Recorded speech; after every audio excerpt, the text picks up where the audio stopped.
momento da palavra de Deus. Eu peço que você abra a sua Bíblia em Juízes. Nós vamos ler o capítulo 2, 1 a 7. Depois nós vamos ler o capítulo 2, versículo 23 até o capítulo 3 e 4. Ou seja, vai me seguindo aí. Capítulo 2, 1 a 7.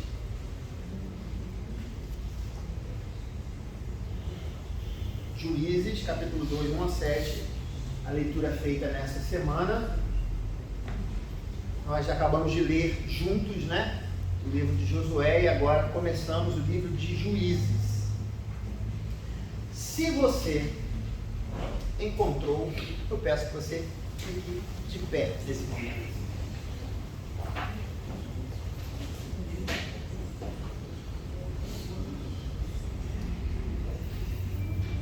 Juízes, capítulo 2, e a palavra do Senhor nos diz o seguinte: o anjo do Senhor subiu de Gilgal a Boquim e disse: tirei vocês do Egito e os trouxe para a terra que prometi com o juramento dar a seus antepassados. Eu disse: jamais quebrarei a minha aliança com vocês, e vocês não farão acordo com o povo dessa terra, mas demolirão os seus altares, porque vocês não me obedeceram. Portanto, agora digo a vocês que não os expulsarei da presença de vocês. Eles serão os seus adversários e os seus deuses, e os deuses deles serão uma armadilha para vocês.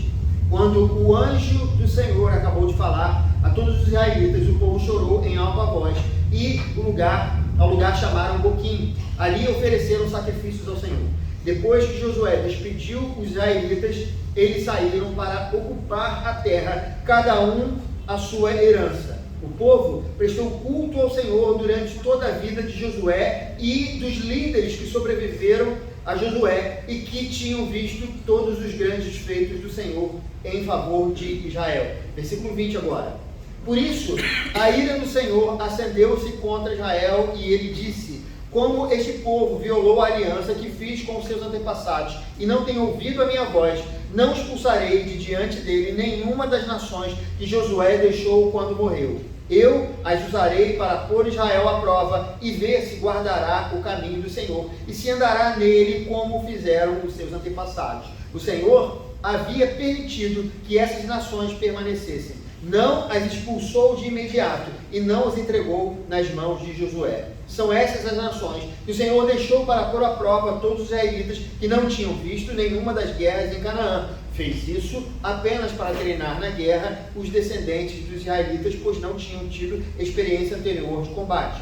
Os 5 governantes dos filisteus, todos os cananeus, os sidônios e os heveus que viviam nos montes do Líbano, desde o monte Baal-Hermon até Lebo-Amate. Essas nações foram deixadas para que por elas os israelitas fossem postos à prova, se obedeceriam os mandamentos do Senhor, que o Senhor dera aos seus antepassados por meio de Moisés. Vamos orar. Senhor, nós pedimos mais uma vez a iluminação do Teu Espírito Santo nessa manhã. Que o Senhor me use como instrumento, sabendo que a minha voz, as minhas palavras, elas não podem fazer nada pelo meu irmão, mas nós cremos na Tua palavra e na ação do Teu Espírito Santo. Essa pode transformará as nossas vidas nessa manhã, no nome de Jesus. Amém e amém. Os irmãos podem se assentar.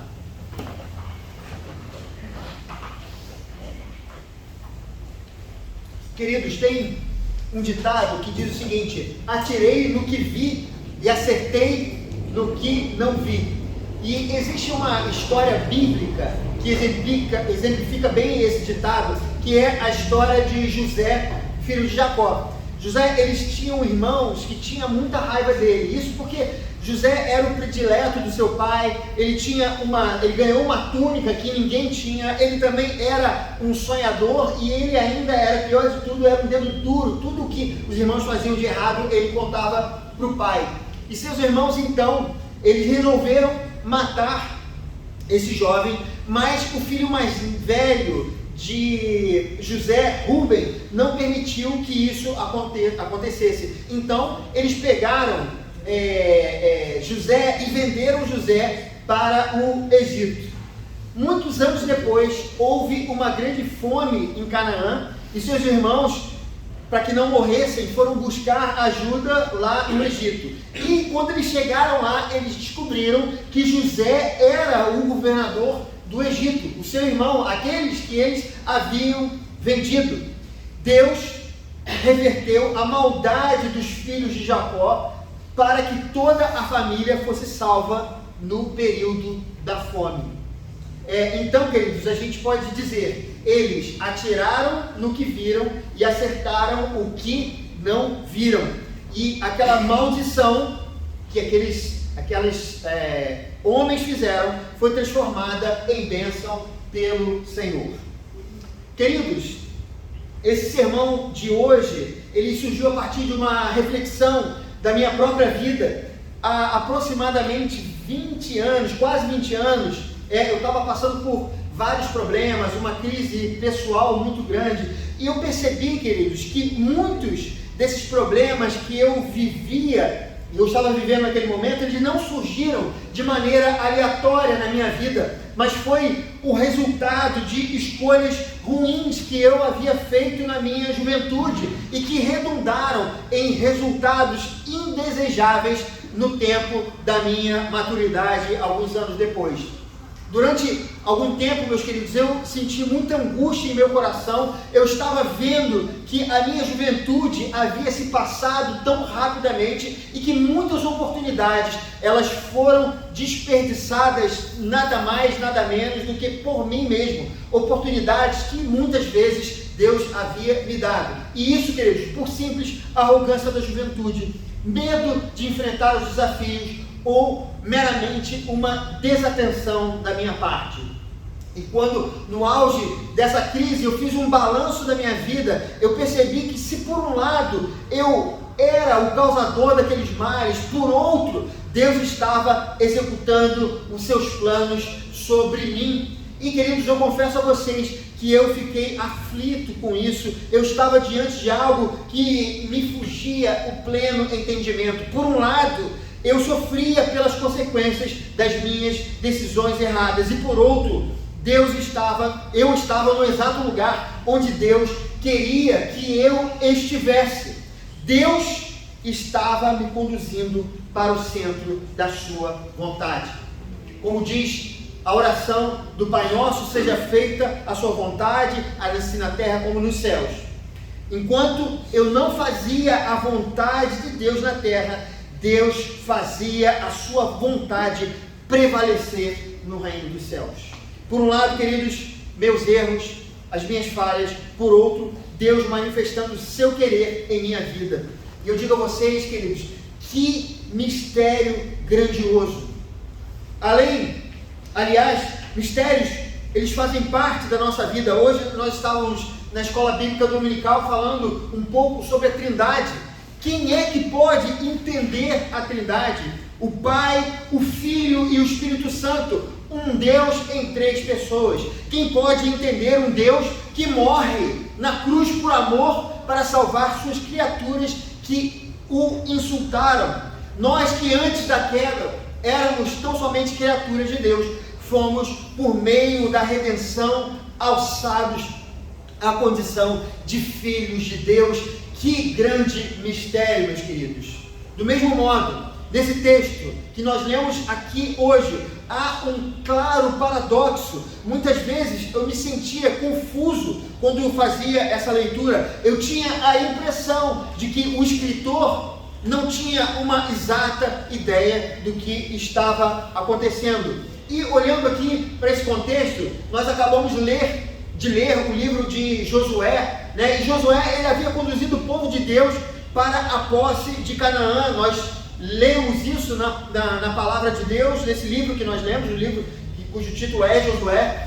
Deus havia dito que eles não poderiam fazer qualquer tipo de aliança com os cananeus. Nós vimos isso também em nossas leituras bíblicas. Entretanto, em vez de obedecerem a Deus, eles resolveram tirar proveito daquela situação da qual nós lemos aqui. Eles escravizaram, conforme o capítulo 1 nessa semana nós lemos, eles escravizaram alguns dos povos da terra para o serviço pesado, e eles replicaram o modelo que eles conheciam e haviam vivido no período do Egito. A obediência ao Senhor, no qual eles haviam jurado no Sinai, ia até onde lhes interessava. Era uma questão de conveniência. Eles precisavam de Deus para as vitórias, mas nesse momento aqui, onde eles já estavam na terra, eles viram que Deus já não seria tão necessário assim. Israel já demonstrava um comportamento que ficaria mais claro, como nós veremos nos próximos livros que nós estamos lendo das Escrituras. Então, naquele momento, eles resolveram escravizar alguns dos cananeus, coisa que a lei do Senhor proibia a associação. E daí para frente, tudo que ocorreu no livro de Juízes é decorrente dessa desobediência. E aí a gente vai ver mais à frente a história de Gideão, a história de Débora, a história de Jefité, Eude, Sangar, Sansão e Samuel. Todos viviam nesse mesmo contexto no período de Juízes, e havia sempre um ciclo que estava acontecendo e que vai acontecer nesse livro de Juízes que nós vamos ler. Israel, ele primeiro se distanciava de Deus, depois eles sofriam a opressão daqueles povos que, diga-se de passagem, não eram para estar ali naquela terra. Depois eles clamavam a Deus, depois Deus mandava um libertador e eles alcançavam a vitória. Depois, um novo ciclo se iniciava e era a mesma coisa. Israel se distanciava de Deus, sofria a opressão dos povos que não deveriam estar naquele lugar. Depois clamavam a Deus, Deus mandava um libertador e eles alcançavam a vitória. E foi assim em cada um daqueles juízes até chegar em Samuel, onde esse ciclo é mudado. E o que há de peculiar no texto de hoje, queridos, é que esse ciclo precisa ser entendido através de duas diferentes perspectivas. E a primeira perspectiva é que eles estavam passando por aflições por conta da desobediência. O que eles estavam vivendo ali na terra naquele momento, onde as lutas começariam a aparecer, era por conta da desobediência. E eles também passavam por aflições, ou passariam por aflições, porque Deus tinha um propósito na vida daquela nação. E queridos, a partir desse prisma que eu quero basear a nossa reflexão de hoje. Nós precisamos aprender a olhar a vida por vários ângulos diferentes. Há diferentes perspectivas na nossa história que nós precisamos aprender a enxergar um mesmo fato com diferentes lições.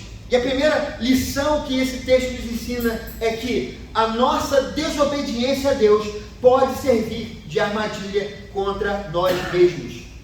Preste atenção no versículo 21 e 22, que diz o seguinte, leia comigo. Por isso a ira do Senhor acendeu-se contra Israel e ele disse: como este povo violou a aliança que fiz com seus antepassados e não tem ouvido a minha voz, não expulsarei de diante dele nenhuma das nações que Josué deixou quando morreu.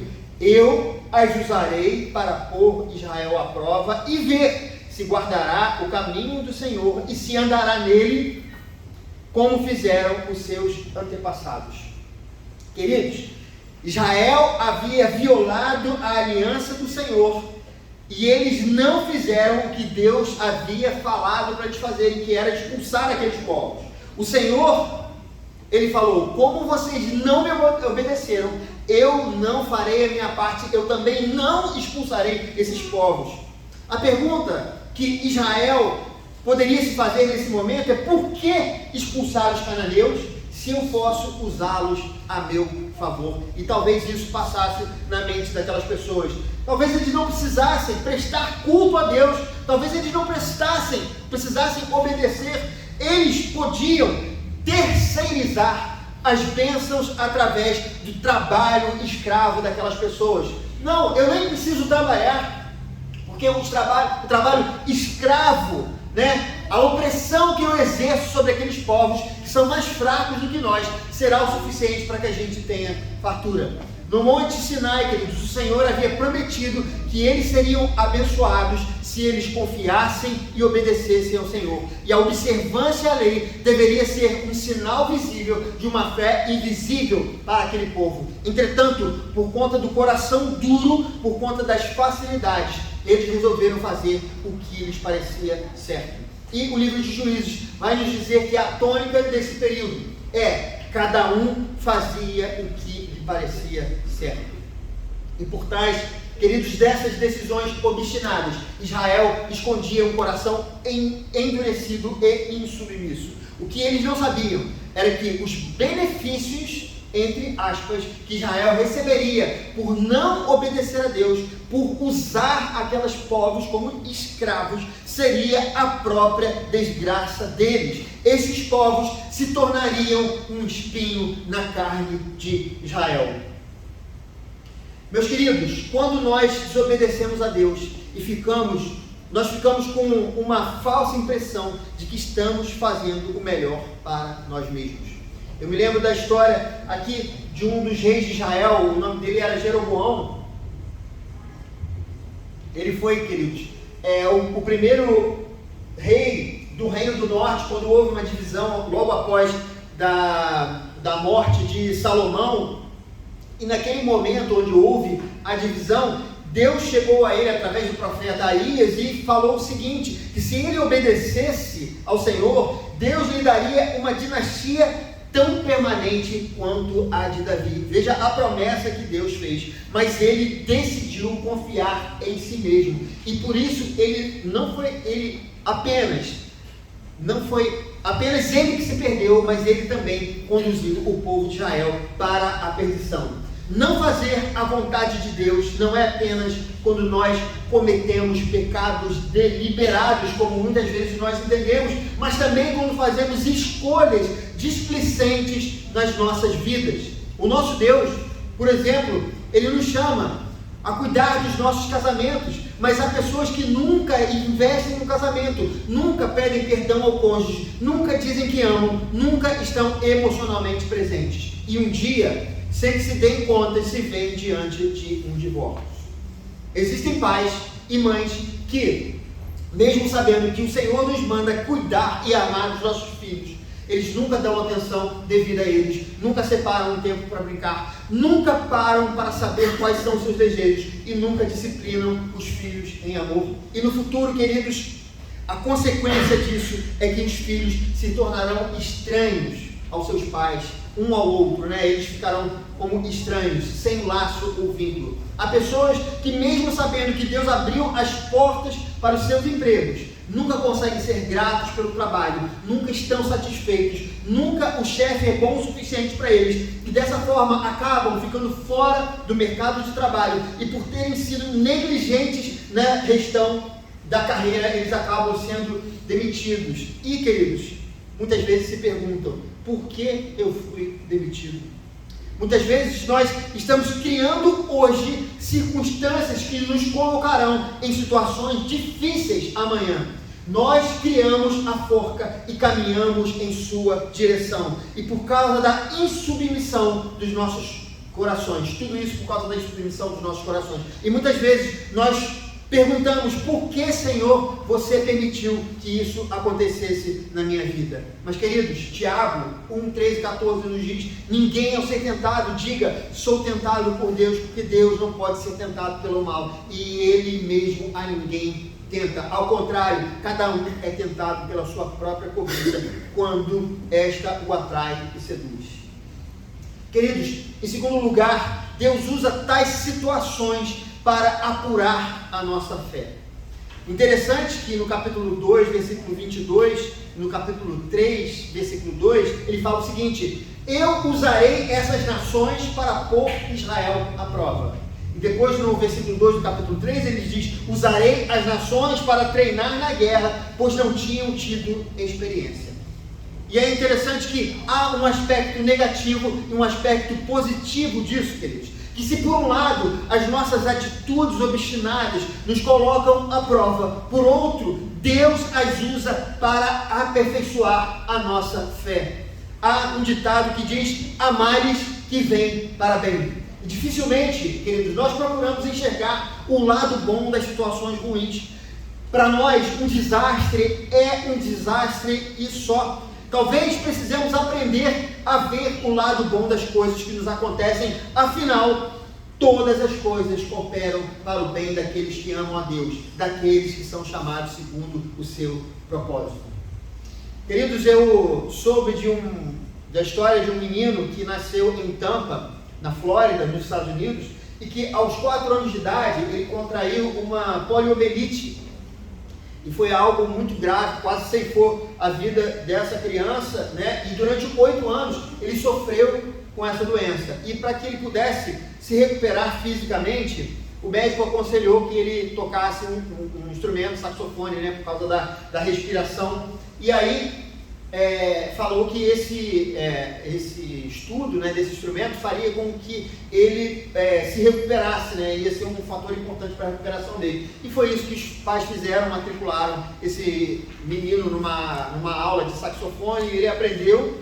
E aquele menino, que se chamava David Sanborn, se tornou um dos maiores saxofonistas do século passado. Queridos, quantas vezes as lutas nos estimulam à oração e ao jejum, coisa que nós não faríamos se estivéssemos vivendo a vida normalmente. Muitas vezes as adversidades fazem com que nós nos aproximemos de Deus como nunca. Davi no Salmo 144:1 nos diz: bendito seja o Senhor, minha rocha, que adestra as minhas mãos para a peleja e os meus dedos para a guerra. O salmista, meus irmãos, nos mostra uma perspectiva importante da vida. Deus, Ele é a nossa rocha, mas Ele também adestra as nossas mãos para a batalha. Se por um lado o Senhor nos protege, por outro, Ele nos ensina também a lutar com os nossos próprios recursos. As lutas têm um importante elemento didático, elas nos aperfeiçoam e nos tornam pessoas melhores, maridos melhores, filhos melhores, irmãos melhores, discípulos melhores, além de nos tirar da zona de conforto e nos fazer crescer. Em terceiro lugar, queridos, Deus permite tais situações para que possamos aprender a tomar as decisões corretas. Capítulo 3, versículo 4 da leitura que fizemos. Estas nações foram deixadas para que por elas os israelitas fossem postos à prova, se obedeceriam aos mandamentos que o Senhor dera aos seus antepassados por Moisés. Queridos, de que maneira o aluno passa de ano sendo desafiado através das avaliações? João está para fazer o Enem agora, né? E o que ele vai precisar fazer? Ele vai ter que ser desafiado, o conhecimento dele, passando por uma avaliação. E de que maneira, queridos, eu vou conseguir ser cristão? Sendo desafiado, vivendo as dificuldades da vida. Como eu vou aprender a perdoar se nunca sou injuriado? Como vou aprender a ser generoso, dizimista, se nunca tenho falta de nada? Como posso aprender a ter fé se sempre gozo de perfeita saúde? Nas horas difíceis é que nós somos postos à prova. Queridos, eu passei um determinado momento da vida, uma ocasião específica, em que Deus durante algum tempo estava me falando através da palavra e do Espírito que eu estava precisando confiar mais nele, né? Chegavam algumas situações, eu ficava meio desesperado e tal, não sei o quê, e na leitura da palavra o Senhor foi falando ao meu coração, o Espírito Santo foi falando ao meu coração que eu precisava confiar nele. E numa vez eu estava fazendo um evento, né? Como os irmãos sabem, eu sou músico, né? Já toquei muito, toco de vez em quando, mas não como antes, mas sim, já viajei muito, e numa dessas viagens fui fazer um evento que eu precisava de um determinado equipamento, e eu sou muito rigoroso, Glaucia sabe disso, né? Pego todas as minhas coisas, confiro, tudo fica dentro de bolsas, cada coisa no seu lugar e tal, porque eu tenho um problema de esquecimento. Então eu criei um sistema para resolver esse problema que eu tenho. E quando eu cheguei lá no local, era um local que não tinha como fazer qualquer coisa se algo desse errado, né? Eu já sabendo disso, estudo, fiz a contagem de tudo, eu cheguei, botei a mão na bolsa, procura para lá, procura para cá, procura para lá e para cá, e nada. E era uma coisa difícil, era uma coisa muito rara de ser encontrada. E meu primeiro impulso foi de entrar em desespero, começar, não sei o que, tocar o terror. Mas aí aquela semana, né, aquela palavra tinha tocado no meu coração. E eu falei, queridos, eu vou confiar no Senhor, eu vou ficar tranquilo. E foi o que eu fiz. Eu arrumei tudo que eu tinha que fazer e fiz o que eu precisava fazer, igual Abraão, né, que foi levando o filho lá lá no Monte Moriá, né, para ser sacrificado, sabendo, dizendo: o Senhor proverá. E eu fui assim também no meu coração, queridos, sem saber o que iria acontecer. E do nada chegou um outro músico, uma outra realidade, com um equipamento extremamente raro também, mas esse equipamento tinha uma parte que iria completar aquilo que estava nos faltando. Alguma coisa que naquele momento eu descansei o meu coração. O salmista diz, né: sonda-me, ó Deus, e conhece o meu coração, prova-me e conhece os meus pensamentos, e vê se há em mim algum caminho mau, e guia-me pelo caminho eterno. Queridos, a sondagem de Deus ao nosso coração acontece nos meandros da vida. Ele nos mostra o que nós precisamos mudar. Muitas vezes nós temos uma ideia de que na igreja, muitas vezes nós falamos assim: Senhor, sonda o meu coração. E de fato, o Espírito Santo ele faz isso, queridos, aqui na igreja. Mas não é só na igreja. O Senhor muitas vezes vai sondar o nosso coração quando nós estamos nos meandros da vida.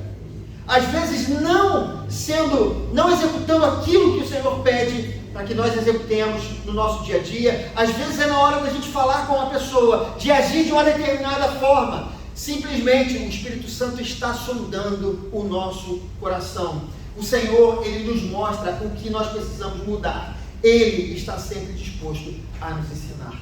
E será que nós estamos também dispostos? Queridos, eu queria concluir esse sermão dizendo que a mensagem de hoje nos traz dois alertas que são importantes. E o primeiro deles, a obediência é importante. A primeira deles, nós precisamos ser obedientes ao Senhor. A obediência ela é importante porque Ele nos chama a um relacionamento de pai e filho. Lembremos que o seu amor por nós é perfeito, sendo assim, Ele nunca te abandonará e sempre fará o melhor para você. Mas nós precisamos ser obedientes também, porque Ele tem o domínio e o controle de todas as coisas. Ou seja, o Senhor, Ele conhece o nosso futuro. Sendo assim, o Senhor jamais nos deixará ir de encontro a um abismo. E a obediência ainda é importante também, porque ninguém precisa sofrer para aprender. Nosso Deus é um Deus de graça e misericórdia, mas ninguém precisa ser desobediente para que a misericórdia de Deus possa se manifestar. A Bíblia, ela foi revelada com o intuito de nos prevenir sobre o que é necessário. Nós precisamos apenas obedecê-la. E pelo conhecimento das Escrituras, você não precisará sofrer até aprender. Deus não quer isso de nós. Por isso, Ele nos providenciou o conselheiro. O Espírito Santo está ao seu lado todo o tempo na sua vida. Em segundo lugar, queridos, o texto nos ensina também que o Senhor continua fazendo uma obra em nossas vidas. Ninguém aqui é perfeito. Todos nós continuamos crescendo na graça e no conhecimento do nosso Senhor e Salvador Jesus Cristo. E é necessário que atravessemos tempestades e lutas para que possamos desenvolver a nossa fé. Finalizando, queridos, chamando aqui os músicos à frente. No Calvário, a morte de Jesus indicava para todos uma grande derrota. Preste atenção nisso que eu estou falando para você agora.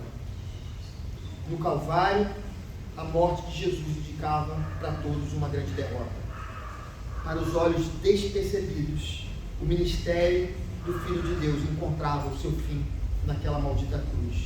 Afinal, a cruz era o destino dos malfeitores. Entretanto, aquela aparente maldição foi de fato o meio pelo qual nós fomos abençoados. A sua derrota foi a nossa vitória. A sua morte nos trouxe a vida, nos trouxe o perdão, nos reconciliou com o Pai e nos deu o direito de sermos chamados filhos de Deus. Se sua vida está de ponta cabeça, se você se sente culpado por decisões equivocadas, se você sente que o seu coração obstinado o levou para caminhos que não agradam a Deus, é hora de reconciliação, é hora de confissão.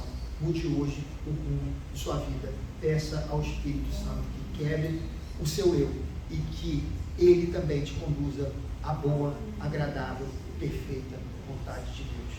Que essa palavra, meus queridos, possa encontrar um campo fértil em nossos corações e que ela possa crescer e dar muitos frutos. Em nome do Pai, do Filho e do Espírito Santo. Amém. Amém.